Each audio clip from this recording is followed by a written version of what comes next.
अंजना, मैं थोड़ा अपनी तरफ से एक पॉइंट देना चाहूंगा। मैं 1970 में शॉर्ट सर्विस कमीशन में एनरोल हुआ। मेरी उम्र उस समय 19 साल थी और 19 साल 10 महीने में पास आउट हुआ। मैं 71 की लड़ाई लड़ा, इंसर्जेंसी में हिस्सा लिया, लाइन ऑफ कंट्रोल में नौकरी करी और जो भी मेरा परफॉर्मेंस था मेरे को परमानेंट कमीशन ऑफर करी गई और मैंने उसको एक्सेप्ट किया और मैं एक मेजर जनरल के तौर पे रिटायर हुआ।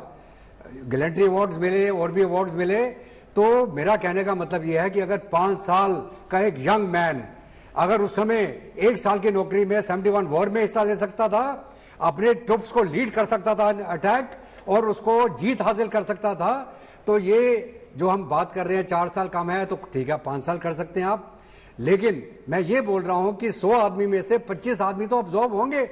वो 25 आदमी आगे चल के बढ़ेंगे ना, वो आगे चल के ट्रेनिंग भी करेंगे, ऊपर के रैंक भी लेंगे, पेंशन भी लेंगे। वो इवन इशू क्या है? देखिए अंजना जी, हम लोग इधर उधर की बातें कर रहे हैं। देखिए क्या है, जो इंडियन आर्म फोर्सेस हैं वो सेंट्रल है, क्योंकि ये ऑर्गेनाइजेशन ऐसा बना है कि आज भारत के अंदर में वन ऑफ द बेस्ट, और जिसके लिए लोग आगजनी तक कर रहे हैं उसमें आने के लिए। तो देखिए मैं आपको जो बताना चाहता हूं वो पॉजिटिविटी का, ये नहीं आगजनी के कारण, ये जो जज्बा है, ये जज्बे के अंदर में जो भी बात होनी चाहिए, ना कि नेशनल बिल्डिंग। देखिए फौज, यदि आपके अंदर में जो मिलिट्री सर्विसेज है जिसके अंदर में पूरा देश का एक सिक्योरिटी का जो मुद्दा है, उससे यदि आप भटकाएंगे और यदि भटकाएंगे लोग, तो ना तो ये सेना रहेगी, ना सेना का ये फॉर्म रहेगा, ना जज्बा रहेगा। देखिए दो चीजें हैं। रेजिमेंटेशन, सिबा साहब ने बात किया था, ये केवल विश्व में एक ऐसा चीज है जिसको दुनिया समझकर भौचक्का है। क्या होता है रेजिमेंटेशन? ये अपने आप पनपा हुआ भारत देश का एक चीज है, जो इसमें घुसा है वही जानता है। यदि ये टूट गया बिल्कुल रेजिमेंटेशन, तो ये फौज खत्म हो गई। देखिए फौज में ईएमई हम नहीं कहते, मैं उसकी लड़ाई नहीं है, वो हमारे को मदद कर सकते हैं। लड़ाई तो कौन करता है? ठीक है, लड़ाई तो फाइटिंग फोर्सेस करती है ना। ठीक है, तो फाइटिंग फोर्सेस का आप सेंट्रल में नहीं रखेंगे, ये नहीं कहता मैं। हम इन्फेंट्री के हैं, ये भी इन्फेंट्री के हैं। यदि आप फाइटिंग फोर्स को सेंट्रल में नहीं रखेंगे जो कि कटिंग एज है, तो आप अननेसेसरी पेरिफेरी में पड़ रहे हैं। ये मुद्दा कि ये लेटरल, वो तो हम लड़ते रहे, 70 साल से लड़ रही है फौज कि लेटरल ऑब्जर्व होना चाहिए, क्योंकि हम वेलफेयर ओरिएंटेड आर्म फोर्सेस हैं, मगर आज तक हुआ नहीं। ठीक है, आई सरकारें आई गई, मगर किसी का हिम्मत नहीं हुआ। ठीक है, आज यदि बात हो रही है तो ये इसका स्पिन ऑफ है। ठीक है, और जो बात हो रही है कि इंश्योर करो कि लैटरली ऑब्जर्व होंगे। बिल्कुल, जल्दी से अपने दर्शकों को जरा बता देते हैं सेना में कहां से कितने जवान आते हैं।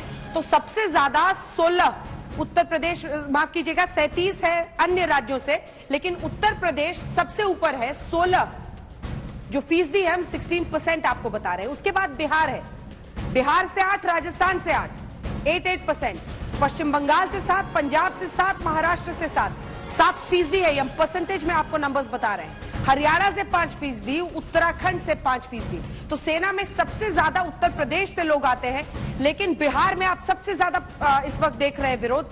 सेना में जो युवा शक्ति है वो अब हम आपको दिखा रहे हैं कि औसत उम्र जो साल में, वो हम बता रहे हैं। भारत में 32, जब आप न्यूजीलैंड में देखते हैं तो 32 है, जर्मनी में 32.1, जापान में 32.2, फ्रांस में 32.2, लेकिन जो 2 देश अमेरिका और ब्रिटेन है 28.2 और 26 है ब्रिटेन में।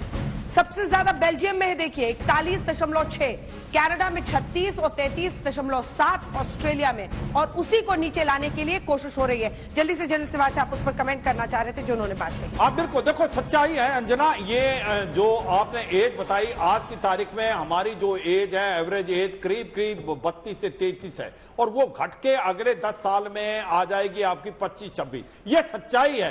कारगिल में हमने देख लिया है, जितने यंग सोल्जर थे उनको कठिनाई नहीं हुई बड़ी बड़ी पहाड़ियों में चढ़ने, या टॉलिंग रोड हो या आपका टाइगर हिल, तो ये इस स्कीम से ये बड़ा फायदा होगा। दूसरा ये सच्चाई है कि जब बदलाव आता है कुछ ना कुछ तो रेजिस्टेंस आएगा, तो ये रेजिस्टेंस जो है दूर हो जाएगा अगर हम जो इसकी खामियां हैं उनको पूरा करें, लेटरल ऑब्जर्वेशन करें, जो आपका सीएपीएफ और आपका जो आर्मी है तालमेल करें, एमओडी और एमएचए कुछ एक ऐसा विश्वास दिलाएं कि यह कार्रवाई की जाएगी। और दूसरी एक बड़ी इंपॉर्टेंट चीज जो सिन्हा साहब भी बोले थे, रेजिमेंटेशन को टेम्पर ना करें। रिक्रूटमेंट मेल पॉपुलेशन के हिसाब से ये रेजिमेंट है, Jat regiment, Sikh regiment, Rajput regiment, Bihar regiment, Maratha regiment, Jat rifle, ये देश की शान है, इनकी हिस्ट्री है। इन पर लोग जब आते हैं तो क्वार्टर गार्ड में जब जवान या अफसर जाता है तो उसके रोंगटे खड़े हो जाते हैं, जिसको हिस्ट्री पता लगती है, first world war, second world war, 65 war, 71। अगर आप इसको टेम्पर करते हो, इसको आप बढ़ाते हो ऑल इंडिया ऑल क्लास, तो you are playing with fire. आप मत करो, ये बहुत, ये 20-25% है। और अगला एक मेरा इस बात पर क्या आप सब सहमत हैं? सबका एक इंपॉर्टेंट पॉइंट अंजना जी, जो मैं बताता हूं, मेरी बात सुनिए। रेजिमेंटेशन बहुत जरूरी है। जो हम बोलते हैं नाम, नमक, निशान, ये रेजिमेंट का ही है, रेजिमेंट का नाम, देश का नमक, निशान, ये सब इसी के ऊपर ही है। पर प्रॉब्लम एक है जो मैं बताना चाहता हूं। अब जनरल सिन्हा ने बताया था कि हम शॉर्ट सर्विस कमीशन में थे, दोनों जनरल साहब थे। आपने 1 साल ट्रेनिंग किया, 9 महीने, फिर 5 साल सर्विस किया। मैं कहता हूं कि इनको 6-7 साल दीजिए, थोड़ा सा टाइम दीजिए। 4 साल बहुत कम है ट्रेनिंग के लिए, 2-2.5 साल में क्या ट्रेनिंग कर लेंगे। मैं फिर बताता हूं कि आपको अगर बोला कि इन्फेंट्री के लिए लेना है, इनको इन्फेंट्री के लिए आप लीजिए। राष्ट्रीय राइफल में जाने के लिए 3 साल मिनिमम सर्विस है, आप उसको कम कर लेंगे? नहीं, they will be cannon fodder, उनको रखना पड़ेगा। 3 साल ट्रेनिंग कराइए, फिर जाएंगे वो लोग। तो उनको 3-4 साल और दीजिए ताकि आपको काम कर सके। अदरवाइज कहाँ एम्प्लॉय करेंगे आप? टेक्निकल आर्मी में एम्प्लॉय नहीं हो सकते, टेक्निकल आर्म्स में, टेक्निकल सर्विस में एम्प्लॉय नहीं हो सकते। इन्फेंट्री में जाएंगे 25-50% पीस में रहेंगे, 50% फील्ड में जाएंगे। अगर पीस में रहेंगे तो फिर फायदा क्या? आप उनकी बात से सहमत नहीं थे? छोटा सा कमेंट। देखिए, मैं 2 बिंदु पे बात करना चाहता हूँ। एक तो ये है कि ये जो इतना बड़ा ये इम्पोर्टेंट वो है रिफॉर्म, तो इसके लिए ये मैं प्रश्न कर रहा हूँ।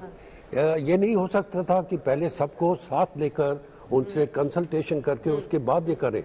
दूसरी चीज मैं आपसे ये कहना चाहूँगा कि ये जो कर रहे हैं, इसमें पहले भी मैंने आपको कहा और ये भी कह रहे हैं कि 4 साल जो है वो कम रहेंगे, इनको थोड़ा बढ़ाना चाहिए। तीसरी चीज मैं ये कहूँगा कि ये भी हो सकता था कि ये जो इतना बड़ा इशू है इसको पार्लियामेंट में भी डिस्कस किया जा सकता था। ठीक है, जल्दी देखिए अंजना जी, फौज के अंदर में कभी भी कि डिस्कशन, डेमोक्रेसी पार्लियामेंट्री तरीके से नहीं होती है चीजें, ये आप समझ के लीजिए, अदरवाइज कभी नहीं रोल आउट।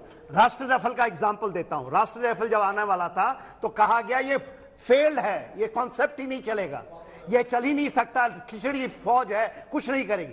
आज राष्ट्रीय राइफल, और क्योंकि इसको जलजोशी थे, उन्होंने पुश किया, तो आज राष्ट्रीय राइफल के लिए लोगों ने मिसाल पैदा कर दी कि कैसे राष्ट्रीय राइफल होती है। देखिए, ये चीजें जो होती हैं, इसके लिए आप जरूर वैलिडेशन कीजिए, जरूर बदलाव कीजिए, मगर ये डेमोक्रेटिक तरीके से नहीं। कारगिल के हुए 99 हमने लड़ाई लड़ी, आज मैं रिटायर होकर के मेजर जनरल और मेरे 5 साल हो चुके हैं, ये आया ही नहीं, आएगा ही नहीं अनटिल अनलेस आप इसको करें, इस अग्निपथ पर चले। अग्निपथ पर चलना ही नहीं चाहते, चलिए, हम केवल डिस्कस करके हम जलाना चाहते हैं। रेजिमेंटेशन